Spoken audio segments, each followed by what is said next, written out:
ಅವ್ರನ್ನ ರೆಸ್ಕ್ಯೂ ಮಾಡಿದ್ದಾರೆ. ಸೊ ಒಟ್ಟಾರೆಯಾಗಿ ಈ ಪ್ರಕರಣದಲ್ಲಿ ಒಟ್ಟು 10 ಜನ ನಾವು ಅರೆಸ್ಟ್ ಮಾಡ್ಕೊಂಡಿದ್ದೀವಿ. ಬಸಪ್ಪ ದಳವಾಯಿ ಅನ್ನುವಂಥವನು ಪ್ರಮುಖ ಆರೋಪಿ. ಈ 3 ಪ್ರಕರಣಗಳಲ್ಲಿ ಅವನು ಪ್ರಮುಖ ಆರೋಪಿಯಾಗಿದ್ದಾನೆ.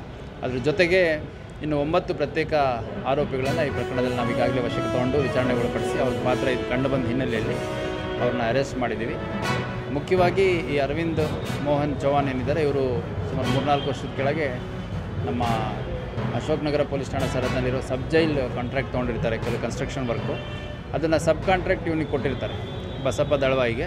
ಅವ್ನು ನಾನು ಭಾಳ ದೊಡ್ಡ ಬಿಲ್ಡಿಂಗ್ ಮಾಡಿದ್ದೀನಿ, ದೊಡ್ಡ ಪ್ರಾಜೆಕ್ಟ್ ಮಾಡಿದ್ದೀನಿ ಅಂತೆಲ್ಲ ಫೇಕ್ ಇನ್ಫಾರ್ಮೇಷನ್ ಕೊಟ್ಟು ಸಬ್ ಕಾಂಟ್ರಾಕ್ಟ್ ತೊಗೊಂಡಿರ್ತಾನೆ. ಒಂದು quality of work, speed of work ಸರಿ ಇಲ್ಲ ಅಂತ ಸಂಬಂಧಪಟ್ಟ ಇಲಾಖೆಯಿಂದ ನೋಟಿಸ್ ಬರಲಿಕ್ಕೆ ಸ್ಟಾರ್ಟ್ ಆದಾಗ ಇವರು ಕಾಂಟ್ರಾಕ್ಟ್ಗಳು ಅದನ್ನು ಟರ್ಮಿನೇಟ್ ಮಾಡಿ ಅವ್ರದ್ದು ಟ್ರಾನ್ಸಾಕ್ಷನ್ ಕಂಪ್ಲೀಟ್ ಮಾಡ್ಕೊಂಡಿದ್ದಾರೆ. ಅದಾಗಿಯೂ ಕೂಡ ನಿರಂತರವಾಗಿ ಹಣ ಕೊಡಬೇಕು ಅಂತ ಅವನಿಗೆ ಫೈನಾನ್ಷಿಯಲ್ ಒತ್ತಡ ಇದ್ದಾಗೆಲ್ಲ ಇವ್ರ ಹತ್ರ ಬಂದು ಹಣ ಕೇಳಿರುವಂಥದ್ದು ನಮ್ಮ ಗಮನಕ್ಕೆ ಬಂದಿದೆ.